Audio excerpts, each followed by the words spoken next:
নমস্কার বন্ধুরা, আজ পৌষ সংক্রান্তি, তাই আমি ভোর 4টের মধ্যে উঠে স্নান সেরে ঠাকুর ঘরে গেলাম। ঠাকুর ঘরে গিয়ে আমি গোপাল সোনাকে শয়ন থেকে তুলে তারপর আমাদের নিয়ম আছে সূর্যদেবকে পিঠে দেওয়া। তো আমি এইখানে এইভাবেই সূর্যদেবকে পিঠে দিয়েছি। এরপর আমি ঠাকুর ঘরে আসলাম, এসে আমি গোপাল সোনাকেও সেবা দিলাম, ফুল মালা মিষ্টি দিয়ে। পুজো সম্পূর্ণ হওয়ার পর এবার আমি 5টা 15 সময় রেয়াজ করতে বসলাম। তো আমি কিভাবে রেয়াজ করলাম সেটাই আপনাদের একটু শোনাবো।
এরপর সন্ধ্যের সময় যে পিঠে পুলির নিয়ম আছে সেটা আপনারা আগে ভিডিওতে দেখেছেন।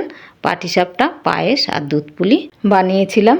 এরপরে আর আমি ভিডিওটা বেশি বাড়ালাম না। নমস্কার। যদি আপনাদের ভালো লাগে আপনারা একটা লাইক, শেয়ার, কমেন্ট করবেন।